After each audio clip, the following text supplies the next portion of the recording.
Step out of the car right now. Officer Ryan Keller's voice cut through the quiet Chicago morning like a blade.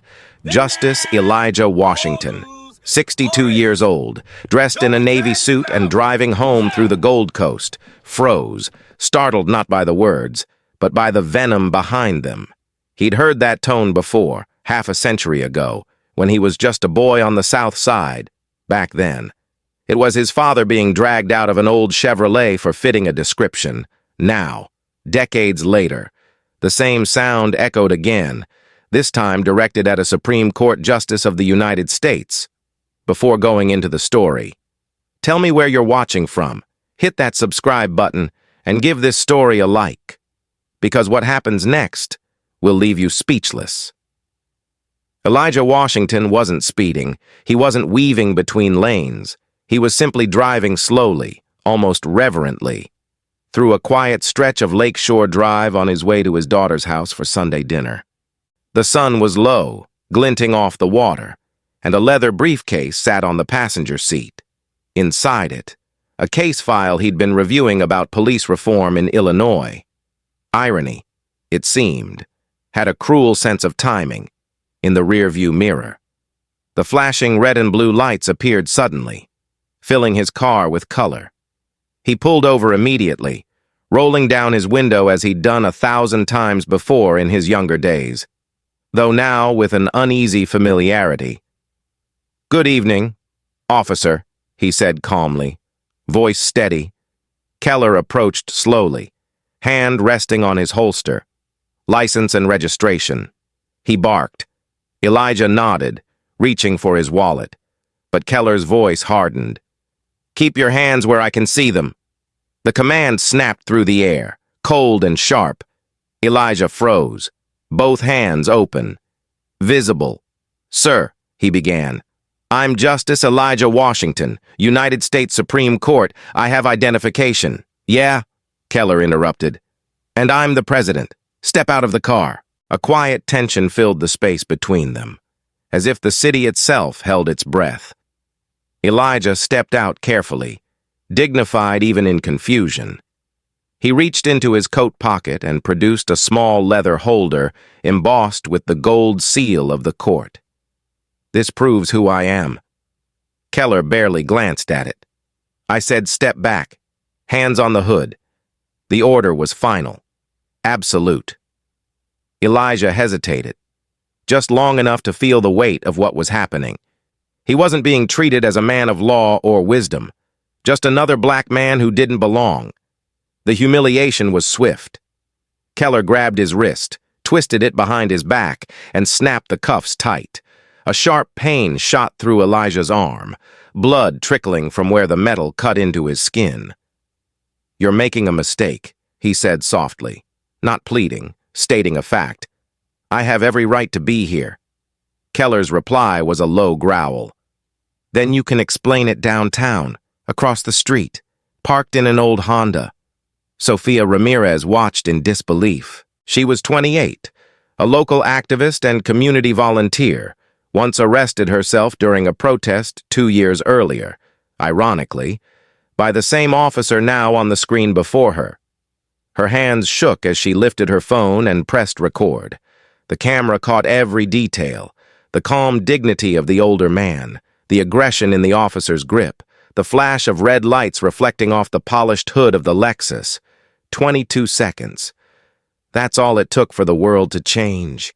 She whispered to herself, "Not again." As she uploaded the clip with a single caption, "Justice denied." Back at the scene, Keller called in backup, voice steady but defensive. "Possible suspect. Vehicle doesn't match registration." Elijah turned his head slightly. "Officer, that vehicle is registered to the Washington family. My wife purchased it." "Quiet," Keller snapped, pushing him against the car. "You people always have an excuse." Those words, "you people," hung in the air like smoke. Elijah felt them more deeply than the cut on his wrist, in his mind. Old memories stirred. A 12-year-old boy standing on a Chicago curb, watching his father humiliated by men with badges. a young law student promising himself that one day he'd defend those who had no voice. He had spent his life honoring that promise. Yet here he was, half a century later, reduced once again to suspicion. The radio crackled. Another voice asked, "What's the stop for?" Keller hesitated. He didn't have an answer. Driver was moving slow, looked out of place. Out of place. That was all it took. Elijah exhaled, steady and calm, even as his pulse hammered. "Officer," he said, "you're committing an unlawful stop." Keller leaned close, eyes hard. "I decide what's lawful." He didn't notice the small red light blinking across the street. He didn't see Sophia's camera capturing every frame. Within hours, the video had traveled far beyond the Gold Coast. On social media, it spread like wildfire. Millions of views, thousands of comments. People recognized the face almost immediately. News anchors interrupted broadcasts. Breaking story from Chicago tonight. Supreme Court Justice Elijah Washington detained in what appears to be a case of racial profiling. Protests began before midnight, outside the Chicago Police Department's 18th precinct. Dozens gathered with candles and signs reading, "No one is above bias." Reporters surrounded the courthouse steps the next morning. Lena Washington, his daughter, stood before cameras, trembling with anger. "My father dedicated his life to justice," she said, "and last night, justice failed him, inside a quiet holding room." Elijah sat alone, the cuffs finally removed but the marks still red. He stared at the wall, not in rage, but in reflection.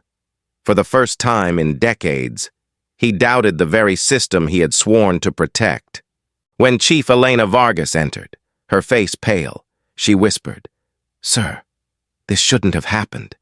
Elijah gave a faint, weary smile.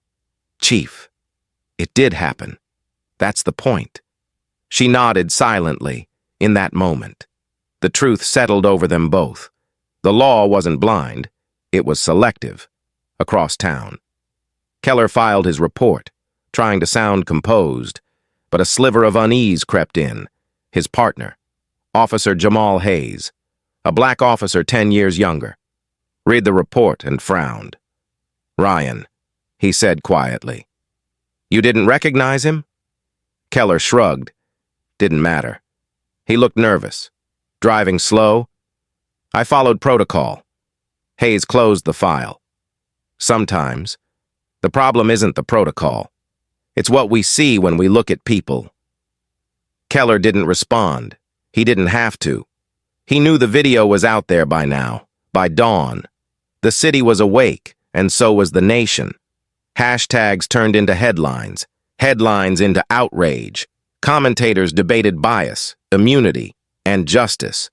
But beneath the noise, one image endured, the calm, blood-streaked hands of an elderly black man, held high under flashing lights.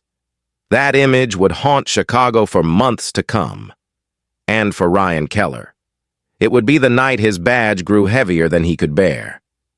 For Justice Elijah Washington, it would be the night he realized that even at the highest court in the land, no title could protect a man from prejudice. And that is where our story begins. Morning light slipped through the blinds of Justice Elijah Washington's townhouse, but peace didn't follow it. His wrist throbbed beneath a strip of gauze, each pulse a reminder of what had happened the night before. On the counter, his phone buzzed non-stop, reporters, colleagues, even the Chief Justice asking for a private word. His daughter Lena stood across from him, eyes burning. "Dad," she said firmly, "you can't let them get away with this. You were assaulted by a cop, on camera, if you don't act. What hope does anyone else have?" Elijah's voice was calm, almost too calm. "Lena, if I turn this into a spectacle, it becomes about me. It stops being about what's broken." She stepped closer, her anger softening into pain. "You've spent 40 years defending the system. And last night it turned on you." He didn't answer. Instead, he turned the coffee cup in his hands, watching the reflection of the morning sun tremble across the surface, as though even the light was uneasy now. Somewhere in the distance, sirens wailed, a cruel irony that they still sounded the same, across town. Officer Ryan Keller sat at his kitchen table, staring at his report from the night before. His badge lay beside him, cold and heavy. His wife, Rebecca, leaned in the doorway, arms crossed. "You know who that man was, right?" she asked quietly. "You arrested a Supreme Court justice." Keller didn't look up. "I didn't know," he muttered. He looked suspicious, driving slow, acting nervous. Rebecca's eyes hardened. "Suspicious?" "Ryan. He's 62. He was calm, polite, and you handcuffed him like a criminal. Do you even hear yourself?" Keller clenched his jaw, old words echoing in his mind, his father's voice saying, "Trust your gut. Some people just don't belong where they are." He rubbed his forehead, the guilt already setting in but fighting to hide beneath layers of denial. He fit the pattern. He said quietly, "That's what we're trained to see." Rebecca's voice cracked. "Maybe the pattern is the problem." Keller didn't respond. His silence said enough. Meanwhile, Sofia Ramirez sat in her small apartment on the city's south side. Laptop open, phone buzzing nonstop with notifications. Her video, just 22 seconds, had exploded across every platform. She hadn't expected it to go viral this fast. 1 million views overnight. News anchors debating her name, strangers calling her a hero, others calling her a liar. And then the threats started. Fake activist. One message read, "We know where you live," said another. Her stomach twisted as she scrolled. But then she saw comments from strangers saying, "Thank you for recording." And you gave him a voice. That was enough to keep her steady. She opened her journal. The same one she'd kept since the protests 2 years ago, the night Keller himself had pushed her to the ground during a march. "It's the same eyes," she whispered to herself. "The same man." She closed her laptop and prayed quietly that this time, the truth wouldn't get buried. At the police headquarters, Chief Elena Vargas convened an emergency meeting. She had seen the video 3 times already. It was undeniable. The officer's voice, the aggression, the dismissal of a badge that should have ended the encounter in seconds. "Internal Affairs is opening a file," she said, looking around the table at a dozen silent faces. "I want Keller off the street until further notice." One sergeant shifted uncomfortably. "Chief, the union's already calling this a political stunt." Vargas exhaled slowly. It's not politics when a man's dignity is crushed on camera. But even as she said it, she knew how hard the storm ahead would be. The police union had power. The media frenzy had begun. And the lines between justice and loyalty were already blurring. Later that afternoon, Keller sat in his car outside the precinct, watching a group of protesters gather near the steps. They held candles and signs. Justice for Washington. Accountability now. For the first time in his career, he didn't see troublemakers. He saw faces that looked tired, scared, determined. He saw what he'd never let himself see before. He turned on the radio. They were already talking about him. His name, his voice, his mistake. The officer in question, the announcer said, has a record of 22 stops over the last year, 85% involving minority drivers. No citations were filed in most cases. Keller felt his stomach twist. He whispered to himself, "That can't be right." But it was. He'd lived it. Every shift, every assumption that felt natural because no one had ever challenged it. Until now, at home. Elijah sat in his study surrounded by law books and quiet. Lena watched him from the doorway. "They're outside." "Dad," she said softly. "Reporters, protesters, Everyone. What do you want to do? He closed his eyes for a moment, then spoke slowly. What I've always done. Listen before I speak. He turned toward the window, where the sound of chants carried faintly through the glass. He recognized that sound. It was the same one he'd heard marching beside his father 50 years ago. Back then. He was a boy demanding justice. Now. He was a man forced to question if it had ever truly arrived. That night. Sophia's video was hacked. A distorted version began circulating online, edited to make it look like Elijah had resisted arrest. It spread almost as fast as the original, pushed by anonymous accounts and far-right groups claiming media manipulation. Her phone blew up again, this time with panic. She tried to post the original link, but trolls flooded the comments. Liar. He reached for something. Fake story. The truth was losing ground by the hour. Sophia called her friend Maya Torres, an organizer she'd marched with years ago. They're twisting it. She said, they're making it look like he fought back. Maya's voice was steady. Then we fight harder. Bring me the original footage. We'll get it verified. Sophia hesitated. They're threatening me, Maya replied softly. That means they're scared of what you caught. By midnight. Elijah's story had divided the nation. Talk shows turned it into a political battlefield. Some called it a tragedy. Others called it a misunderstanding. But inside his home, Elijah wasn't thinking about politics. He was thinking about the blood on his wrist, and the moment Keller looked at his badge and saw nothing, he whispered to himself, the law I built turned against me. Lena, hearing him from the hallway, felt her heart break a little. Across the city. Keller sat alone in his car again, scrolling through the hacked video, watching the comments flood in. Some defended him, most condemned him. He read one that said, "You made him bleed." He looked down at his hands and saw the faint marks of his own actions. For the first time, he couldn't tell himself he'd done the right thing. He thought of his father's words again. Trust your gut. But now his gut told him something entirely different. The next morning, Chief Vargas received a preliminary report. Out of all the police stops in the district that year, 65% involving minorities had missing or incomplete audio recordings. It wasn't just one officer. It was the system. She closed the file and stared out the window as the city woke beneath her.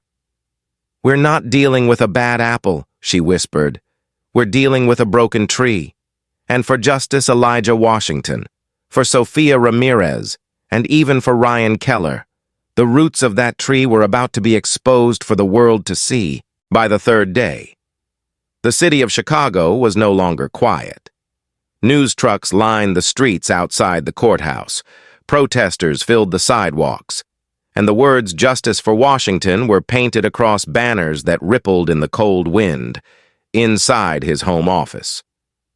Justice Elijah Washington sat at his desk, surrounded by case files, newspapers, and the echoes of doubt. Every headline carried his face. Every broadcast replayed that 22-second video. The law, his lifelong shield, now felt like a mirror reflecting a truth he had tried not to see. His daughter Lena entered quietly, her phone in hand. "Dad," she said, "Chief Vargas just opened a formal investigation. Keller's name is everywhere." Elijah nodded slowly. "An investigation won't heal what's been broken." She hesitated, then asked, "Are you going to step down?" The question hung heavy between them. Temporarily. He finally said, "If I stay, they'll say I'm using power to protect myself. But if I leave, maybe the truth will breathe on its own." Lena's eyes glistened. "You've spent your whole life fixing the system, and now you're the one it failed." He gave her a faint smile. Maybe that's what it takes for people to see. Across town, in the gray walls of the Chicago Police Department, Chief Elena Vargas sat with her investigative team. She had spent the last 48 hours reviewing Keller's record, and what she found chilled her. "There's a report from last year," she said. Laying down a file, "A traffic stop gone wrong in Bronzeville. Male suspect, 23, unarmed, died after an altercation. The officer who filed the report?" She turned the page. "Ryan Keller." The room fell silent. "The file says the body cam malfunctioned." Vargas continued. Her tone flat, no footage, no charges. Internal Affairs closed it as unsubstantiated. But this. She tapped the video of Washington's arrest on her tablet. "This shows a pattern." One of the analysts looked uneasy. "Chief, if we dig too deep, the Union will fight back." Vargas didn't flinch. "Then let them. The city's already burning over this. We can't afford to bury another truth." Meanwhile, Keller sat alone in his small apartment, staring at the television. Every channel showed his face. Officer involved in racial profiling scandal. Pattern of misconduct alleged. The noise was deafening. He muted the TV, then opened a drawer where his father's old police commendation rested in a cracked frame. The words etched on the plaque read, "For honorable service and courage under pressure." Keller traced his finger across them, his reflection staring back in fractured glass. He wanted to believe he'd followed that legacy, but deep down, he knew better. His phone buzzed, an unknown number. He ignored it. Then it rang again. He finally answered. "Keller," a voice said. "This is Hayes." Keller exhaled. "Jamal, what do you want?" "I need to talk," Hayes said quietly, "about the Bronzeville case." Keller froze. That was years ago. Hayes's voice lowered. "You and I both know it wasn't an accident. That man didn't attack you. You pushed him." Keller's heart pounded. "You can't prove that." "No," Hayes said. "But Chief Vargas is looking, and I'm done covering for you." The line went dead, leaving Keller in a silence heavier than guilt. On the south side, Sofia Ramirez met with Maya Torres in a cramped community office lined with posters from old protests. The air smelled faintly of coffee and printer ink. Sofia handed her phone across the table. "The hacked version's still everywhere," she said, "but we found something in the metadata. The original file has GPS and timestamp data. It can't be faked." Maya smiled faintly. "Good. Then we'll give it to the press. Unedited. Verified. Undeniable." Sofia bit her lip. "They're already calling me a liar. Maya, I've been doxxed, threatened. What if it makes things worse?" Maya leaned forward. "They only threaten people who scare them. Remember that." Sofia nodded, holding on to that thought like armor. That night, she re-uploaded the original video with a single caption. Uncut, unedited, the truth. Within an hour, it had 5 million views. The hashtag Justice Denied trended worldwide. The following morning, Elijah appeared on the steps of the courthouse, his resignation letter in hand. Cameras flashed like lightning as he faced the crowd. "I am stepping aside temporarily," he announced. "Not because I am guilty of anything, but because the system I believe in must be examined without fear of influence. I have always said the law is our nation's conscience, but a conscience that ignores pain is not justice. It is silence." The crowd erupted in applause, chants rising from the street. No more silence, no more fear. Lena stood beside him, her eyes filled with pride and sorrow. For the first time, her father didn't look like a judge. He looked like a man carrying the weight of centuries. At that same hour, a protest unfolded in Englewood. Organized by Maya Torres and supported by Sofia, thousands filled the streets, holding signs and chanting Elijah's name. It began peaceful, music, speeches, a moment of silence for those lost to police violence. But as the crowd grew, a group of counter-protesters appeared, waving flags, shouting insults. Someone threw a bottle, then a brick. Chaos followed.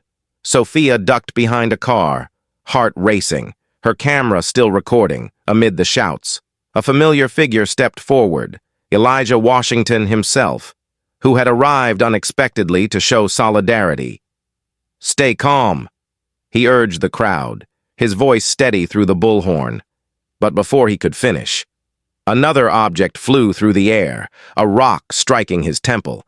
The crowd gasped. He stumbled, blood trickling down the side of his face. "He's hit!" someone shouted. Officers rushed forward, forming a line. Sophia kept filming, trembling as she captured the moment. That image, a bloodied Supreme Court justice trying to calm a riot, would dominate every news outlet in the country by nightfall, in the hospital, hours later. Lena held her father's hand as doctors stitched the wound above his eyebrow. "You shouldn't have gone," she whispered. Elijah gave a weak smile. "If I ask others to stand up, I must stand with them." Chief Vargas visited shortly after, her expression grave. "We've confirmed Keller's involvement in that 2023 case," she said quietly. "It's bad. There's enough to open a criminal review." Elijah looked at her, weary but resolute. "Then do it. No exceptions. Not for him, not for anyone." Vargas nodded. "There'll be backlash. The union's already threatening to pull support." Elijah closed his eyes. "Let them. The truth doesn't need their approval." By evening, Chicago was a city on edge. Television screens played split images, Keller's face beside Washington's, Sophia's footage beside scenes of protests. Talk shows dissected every frame. Some called it a revolution in the making, others called it a witch hunt. But beneath the noise, something deeper had begun. A quiet reckoning, spreading beyond Chicago to Washington, D.C., New York, Atlanta. The system was cracking open, and people were finally looking inside, in his small apartment. Keller sat in the dark, his phone buzzing again, messages from fellow officers, some supportive, others hostile. One simply said, "You're done." He didn't reply. Instead, he opened the video once more, the original this time, unedited and raw. He watched himself grab the man's wrist, saw the blood, heard the calm voice saying, "You're making a mistake." For the first time, Keller didn't just see what he'd done. He felt it. The arrogance, the fear, the learned hatred passed from one generation to the next, and for the first time in his career, he whispered 3 words no one else could hear. "I was wrong."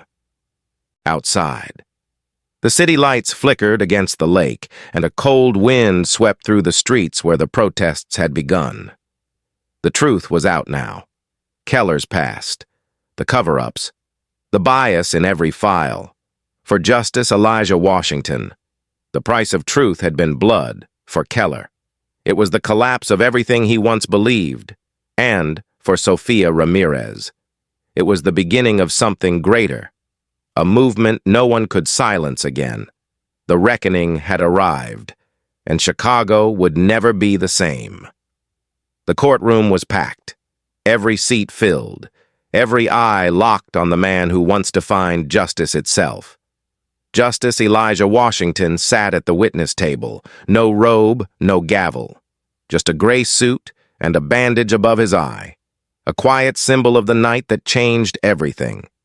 Across from him sat Officer Ryan Keller, pale, hands clasped tightly, his badge now evidence instead of authority. Cameras were not allowed inside, but everyone knew this hearing would echo far beyond these walls. Judge Clara Nguyen presided, her tone measured and firm. "This proceeding," she began, "is not about vengeance. It is about accountability." The air felt heavy, almost sacred, as if history itself were holding its breath. When she asked Washington to speak, the room fell silent. Elijah stood, his voice calm, deliberate, every word carried by the weight of decades. "I took an oath to uphold the Constitution," he said. "I believed in a system where the law protected the innocent, regardless of color, wealth, or power.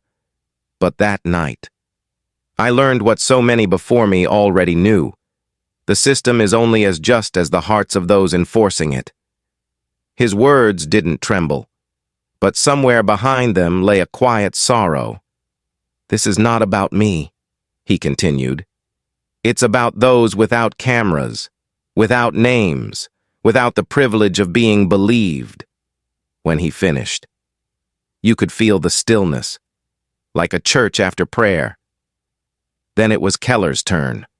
The officer rose slowly, his face drawn, his eyes sunken from sleepless nights. He cleared his throat. "Your Honor," he began, voice low. "I made a mistake." The courtroom murmured. "On that night, I profiled a man I didn't know because I saw what I was trained to see. A threat where there was none. I was wrong." His words came haltingly at first, then faster, as though he'd been waiting to confess. "My father was a cop. He used to tell me, 'Don't let your guard down, especially around people who don't belong in nice neighborhoods.'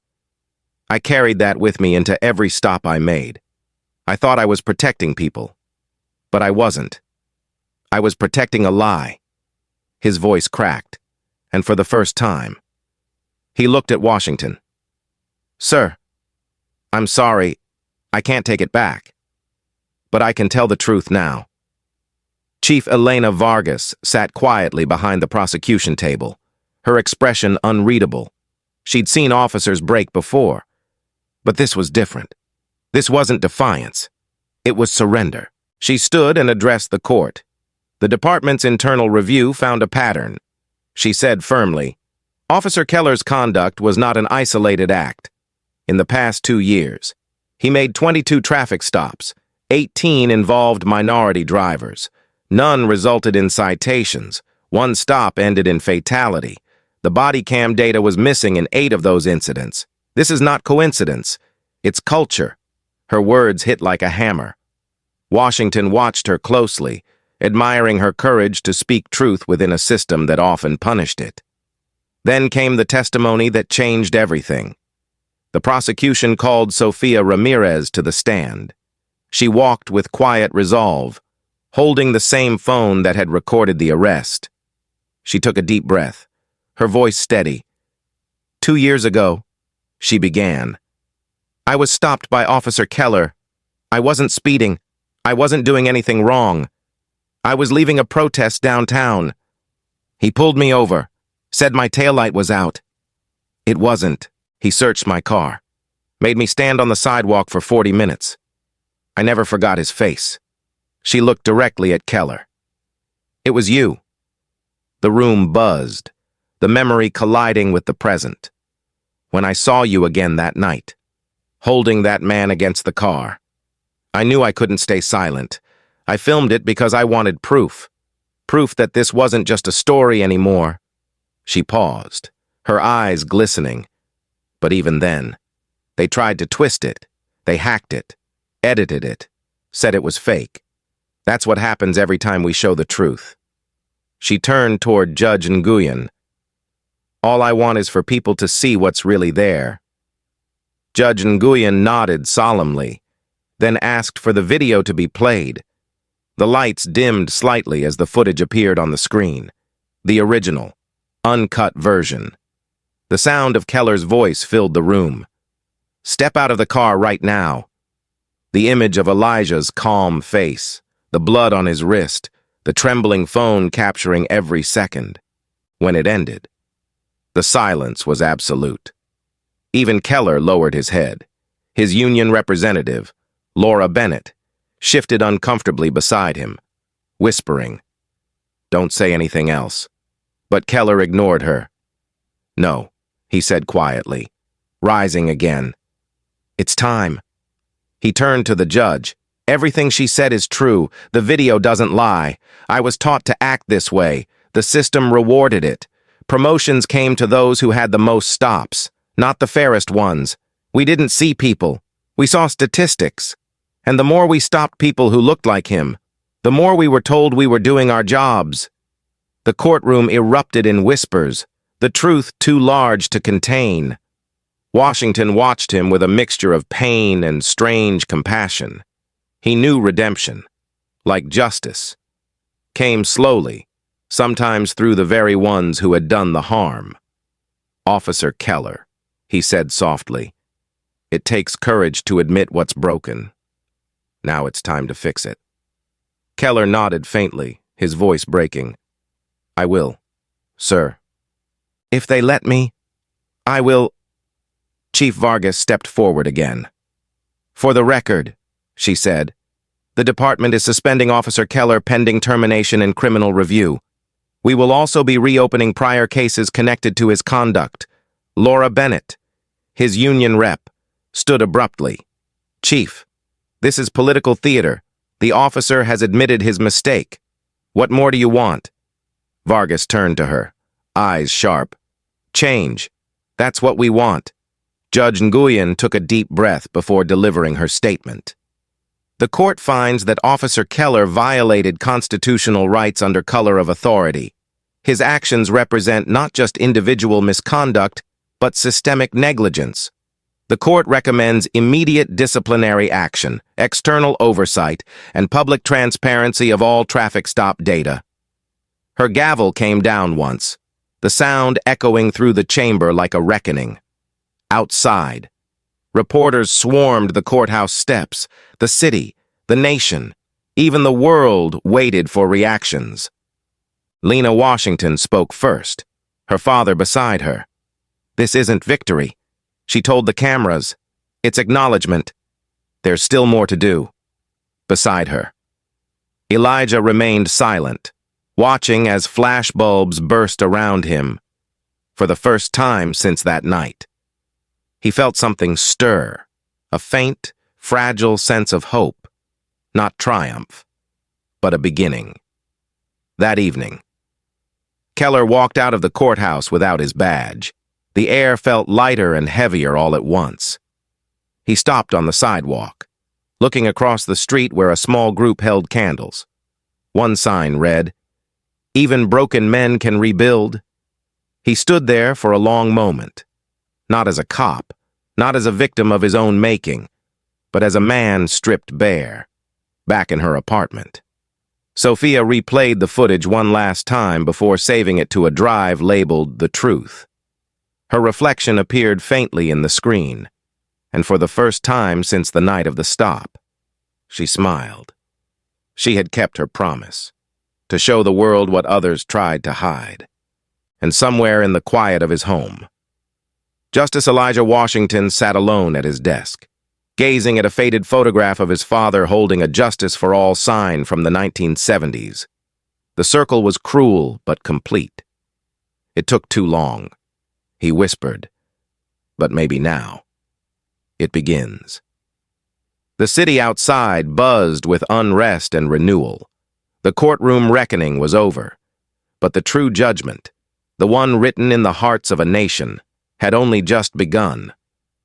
The storm that followed the hearing swept across the country like wildfire. Every news outlet carried the story of a Supreme Court justice wrongfully detained and the officer who confessed to his own prejudice. Talk shows debated it endlessly. Politicians scrambled to take sides, and protesters filled the streets in every major city.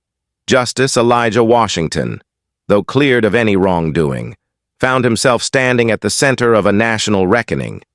His resignation from the bench, though temporary, became symbolic, a gesture that said even the highest among us are not immune to injustice. On the morning of his congressional testimony, he stood before the mirror, adjusting his tie with quiet resolve. His daughter Lena entered, holding a folder filled with research and statistics. "You're about to walk into a room full of people who want to bury this," she warned. Elijah smiled faintly. "Then we'll remind them the truth can't be buried forever."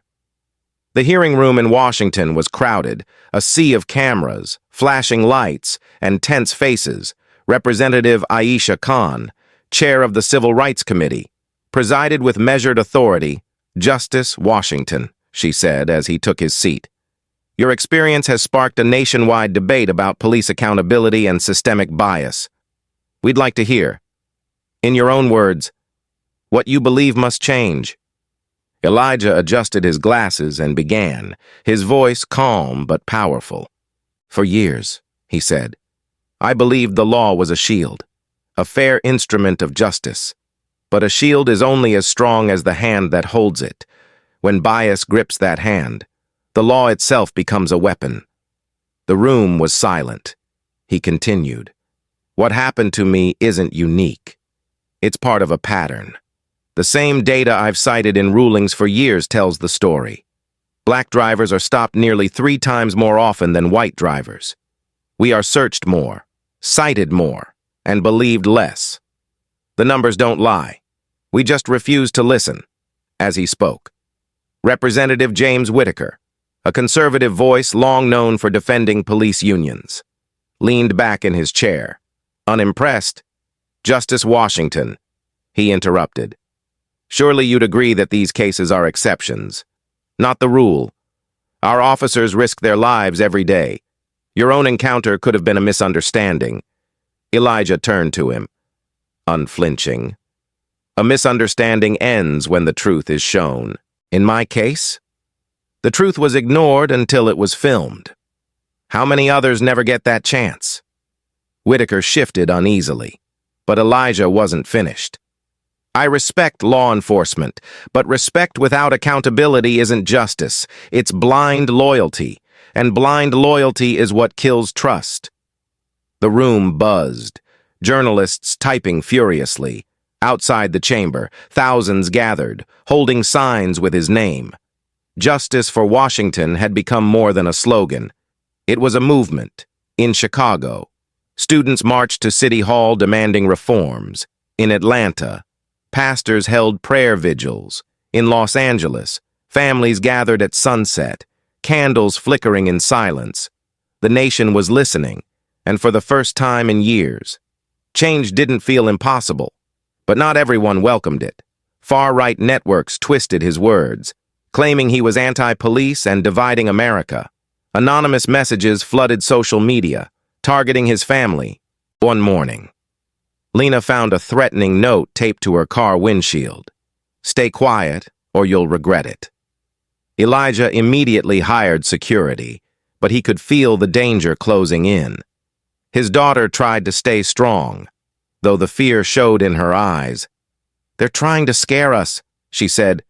It means we're winning. He nodded, but in private. He wondered how many more battles his family could endure. Meanwhile, Ryan Keller's life had collapsed completely.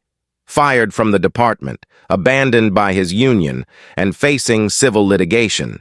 He lived in a small apartment with peeling paint and empty bottles. His wife Rebecca had left weeks earlier, taking their son with her. The divorce papers sat unopened on the table. Reporters camped outside his door. And when he ventured out, strangers shouted slurs or threw insults. Racist cop. They yelled. Sometimes he wanted to yell back, to say he was trying to change, but he knew words wouldn't matter anymore. One afternoon, he received a letter, a lawsuit notice from Washington's legal team, seeking $2 million in damages for unlawful detention and emotional distress. He stared at it for a long time before whispering, I deserve it. Then, after days of silence, he picked up the phone and made a call that would change everything. Justice Washington, Keller said when Elijah answered, his voice low and strained. You probably don't want to hear from me. Elijah paused. You're right, he replied, but I'm listening. Keller took a shaky breath. I have something you need to know. The corruption. It goes deeper than you think. I wasn't the only one. There are others, officers, supervisors, data clerks, who've been burying cases, deleting footage, erasing evidence. They'll come after me if I speak up. But I can't keep this to myself anymore. Elijah's voice was calm but firm. Then tell the truth. Officer Keller, don't whisper it. Say it where it can't be silenced. Keller hesitated, then said quietly, I will, within a week. Elijah's testimony was headline news across the nation. He presented his findings before Congress, a 120-page report exposing the flaws in traffic stop protocols, data suppression, and disciplinary loopholes that protected abusive officers. Representative Khan praised his courage. "You've given us a roadmap for reform," she said. But Representative Whitaker countered, warning that overreach could weaken law enforcement. Elijah replied, "Accountability strengthens those who serve honorably. It weakens only those who hide behind power." The quote spread like fire, replayed on every network, etched onto posters and banners at rallies. As the hearings continued, the threats grew worse. One evening, as Elijah returned home, his security detail intercepted a suspicious car parked outside. Inside, police found flyers from an extremist group and a photo of Elijah with a red X drawn over it. Lena broke down in tears. "When does this stop?" she asked. He held her hand gently. "When silence stops winning." In Chicago, Chief Vargas was fighting her own war. Police unions staged walkouts, accusing her of betrayal. Yet she stood firm, telling reporters, the badge must mean integrity, not immunity. Her words echoed Washington's own, and soon, other cities began adopting similar reviews. The pressure was working. Reform bills were drafted in Illinois, New York, and California. But the road ahead was steep. Every step forward drew resistance. Meanwhile, Sofia Ramirez's activism had transformed her life. She was now a national figure, speaking at universities and community centers about civil rights and digital truth. One night, during a televised panel, she said, "Justice Washington reminded us that dignity shouldn't depend on status.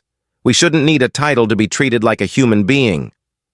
The audience erupted in applause, watching from his apartment. Keller felt tears sting his eyes. He whispered to himself, "She's right." As the weeks passed, Elijah grew weary. The constant media coverage, the threats, the scrutiny, it was taking its toll. Late one night, as he stood on his balcony overlooking the city lights, Lena joined him. "Do you ever regret it?" she asked softly. Standing up, he shook his head slowly. "I regret that it took this long. But no, I don't regret it. The truth costs less than silence." The next morning, news broke that Keller had filed a sworn affidavit detailing years of misconduct within the Chicago Police Department. It named 15 officers and 2 supervisors. The headlines read, "Whistleblower Cop Exposes Widespread Cover-Up," for the first time. Keller wasn't being cursed. He was being heard. Elijah watched the report unfold on television, his expression solemn. Redemption. He murmured, "It starts with confession." But not everyone saw it that way. The backlash came fast and brutal. Police unions denounced Keller as a traitor. Far-right groups accused Elijah of orchestrating a war on police. Congress stalled on his reform proposal. Even supporters grew divided over strategy. The nation was listening, but it was also breaking apart. That evening, Elijah sat alone in his study, reading Keller's statement under a dim lamp. The final line caught his breath. "I was blind to what I became. Now I want to open the eyes of others." Elijah closed the document gently, whispering, "Then maybe, just maybe, there's hope." He looked out the window, the city lights flickering in the distance, and realized something deeper than law or politics. Change doesn't begin in the courtroom. It begins in the conscience, and once awakened, it never truly sleeps again. Ryan Keller's confession hit Chicago like a second shockwave. Stronger, deeper, impossible to ignore. For years, the system had buried its own sins beneath paperwork and silence. But now, with one sworn affidavit, the walls began to crack. Every headline screamed his name. Disgraced officer turns whistleblower. Some called him brave, others called him a traitor, but no one could deny what he revealed. 15 officers implicated, dozens of falsified reports, cases quietly dropped, evidence erased for the first time. The city was forced to look in the mirror and face what it had become. Justice Elijah Washington watched it unfold from his chambers, no longer sitting on the Supreme Court bench, but working behind the scenes with Chief Elena Vargas and Representative Aisha Khan on a proposal that could reshape policing nationwide. The document on his desk was titled the Civil Accountability and Integrity Act. It called for mandatory body cameras, civilian oversight boards with subpoena power, and national tracking of misconduct complaints. Lena entered the room with fresh data in hand. "They're saying minority stops have dropped 20% since the hearings," she said with cautious pride. Elijah smiled faintly. "A dent," he murmured, "but not a cure."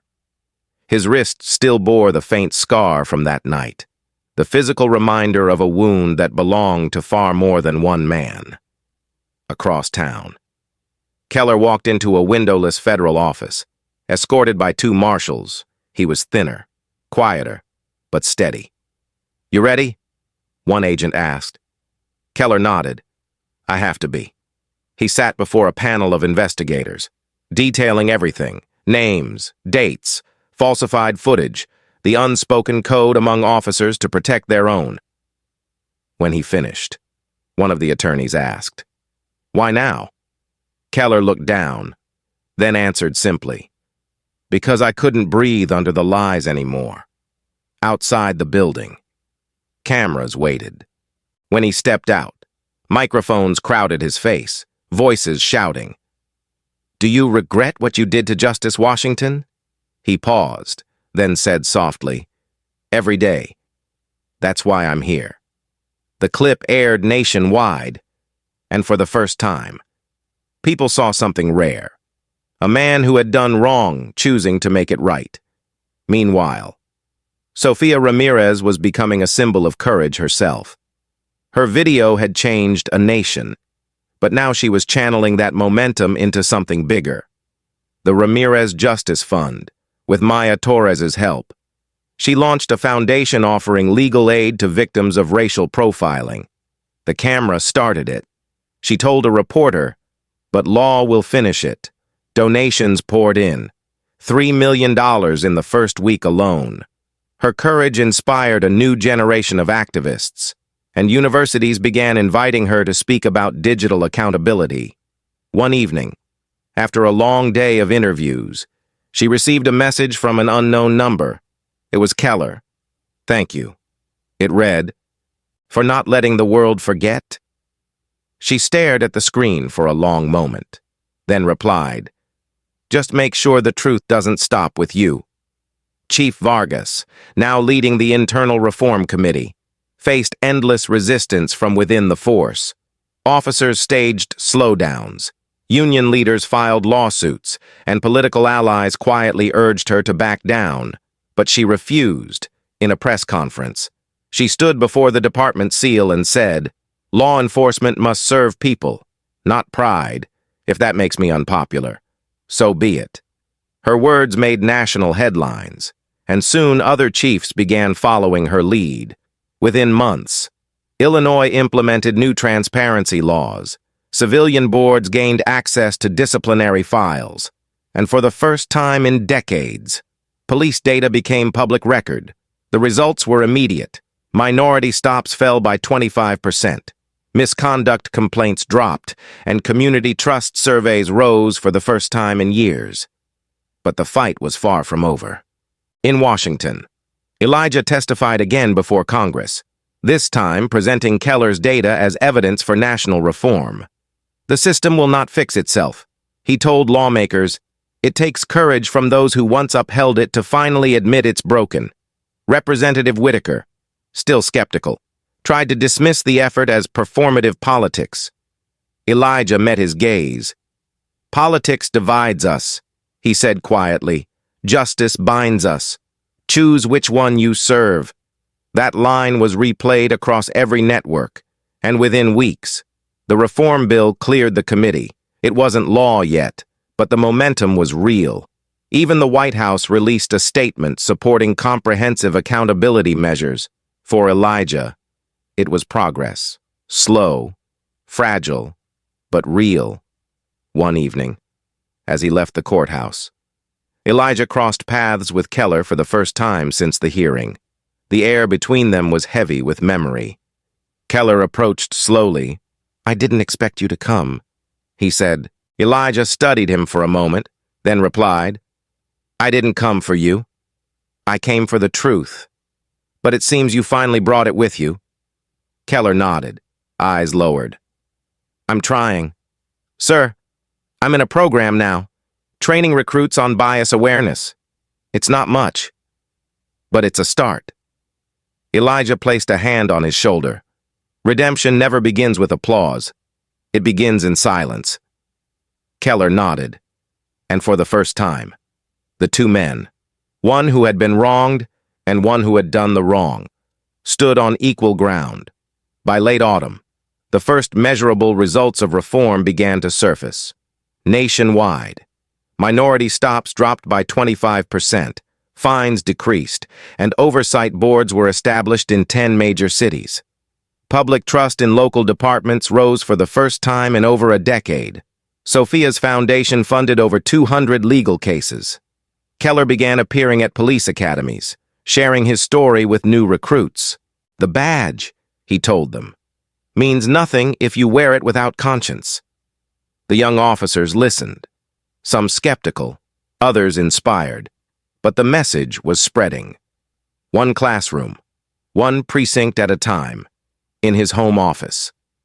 Elijah watched a news segment highlighting the progress.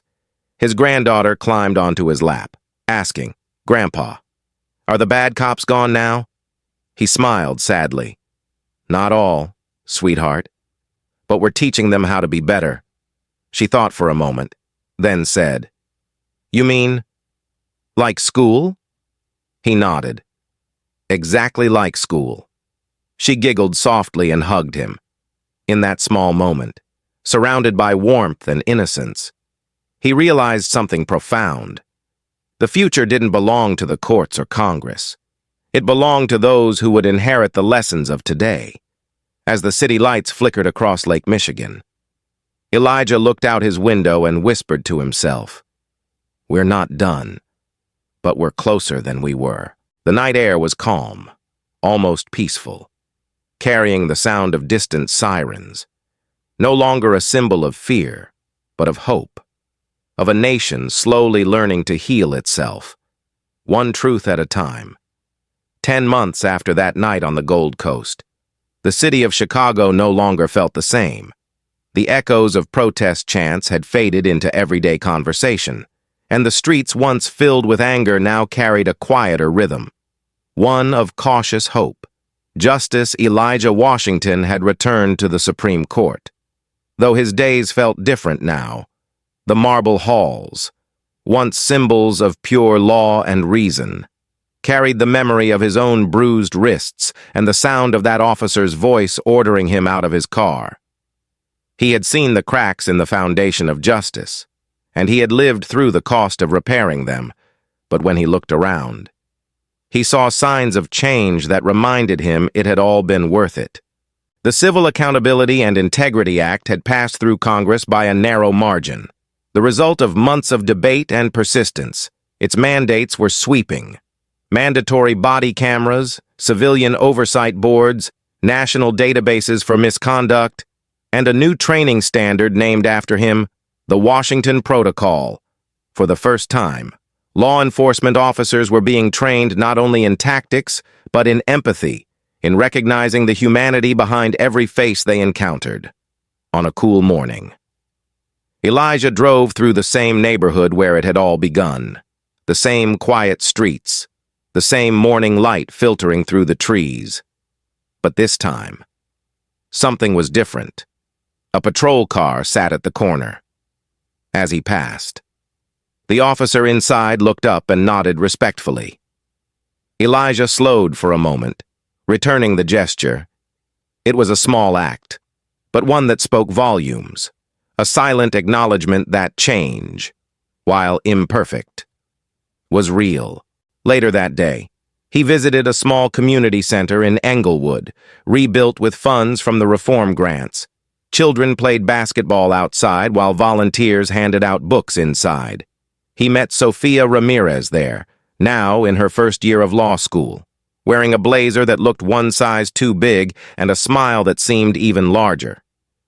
"You kept your promise," she said warmly. "No," he replied. "We kept it together." She showed him a photo hanging in the lobby, a framed still image from the video she took, now a symbol of truth across the country. Beneath it, a quote engraved on a brass plate read, "Dignity should never need a title." Meanwhile, across the city, Ryan Keller stood before a classroom of young police cadets at the Chicago Police Academy. The once defensive officer now wore no badge, only a plain shirt with the Academy logo stitched above the pocket. "I'm not here to make excuses," he told the recruits, pacing slowly. "I'm here because I was wrong. I saw threat where there was none. I let fear guide me instead of judgment. If you remember one thing from today, remember this: authority doesn't make you right. Decency does." The cadets listened closely, some taking notes, others simply watching the man who had once been the face of disgrace, now standing as a teacher of redemption. When the session ended, one young woman approached him and said quietly, "My brother was stopped once, like that man in the video. You being here, it matters." Keller nodded, humbled, realizing that his new purpose was no longer to enforce power, but to prevent its misuse.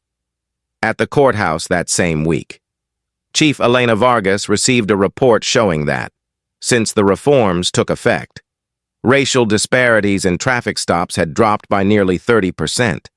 Misconduct complaints had fallen by half, for the first time. She felt a fragile sense of optimism, tempered by the knowledge that progress was only as strong as the people who upheld it. She sent a message to Elijah that simply read, "We're turning the corner. Thank you." He replied, "Keep driving." At home, Elijah spent his evenings differently now. The television stayed off. The news could wait. He preferred the laughter of his grandchildren, Marcus Jr. and Alicia, who filled his living room with the energy of a world unburdened by the past.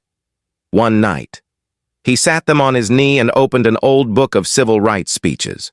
"What's this?" Marcus Jr. asked. Elijah smiled. "It's a book about courage, about people who changed things when everyone said they couldn't." The boy looked up at him. "Curious. Like you?" Elijah chuckled softly. "No, son, like us." He pointed to the next page and began to read, his voice steady, his heart at peace. The light from the lamp fell across his face, highlighting the silver in his hair and the quiet strength in his eyes.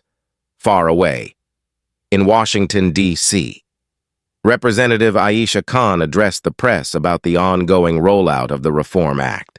"This began with a single act of injustice," she said, "but it became a movement because ordinary people refused to stay silent. Justice Washington reminded us that fairness isn't a privilege, it's a duty." Her words echoed across the nation, replayed on evening news segments that showed images of cities implementing community oversight boards, new training programs, and officers standing beside civilians rather than against them. And yet, even in this new chapter, reminders of the work ahead still appeared. New videos surfaced online, different cities, different faces, same old mistakes. The fight wasn't over. But now, each time a story broke, something remarkable happened. People responded differently. They didn't just mourn, they organized, they recorded, they demanded. Accountability had become part of the national conscience. On a quiet winter evening, Elijah stood by his window, looking out at the city skyline. Snowflakes drifted lazily past the glass, softening the world below. Lena joined him, holding 2 cups of tea. "You ever think about what would have happened if that video never went public?" she asked. Elijah exhaled slowly. Yes, every day. And that's why we keep fighting. Because somewhere, right now, someone's going through the same thing, and they need to know the law will stand with them, not against them. She smiled faintly. You've done more than enough, Dad. He shook his head gently. No. Enough would be when no one has to film their own dignity just to prove it exists. Outside. The city lights shimmered across the frozen lake, reflections of a country still healing, still learning, still imperfect, but awake. And as Justice Elijah Washington turned off the light and whispered goodnight to his grandchildren sleeping down the hall, he carried with him the quiet certainty that his fight had not been in vain.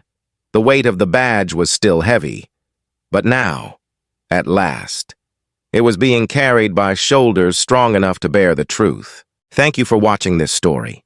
If it moved you, don't forget to subscribe, leave a like, and share it with someone who believes in justice. Your support keeps these stories alive.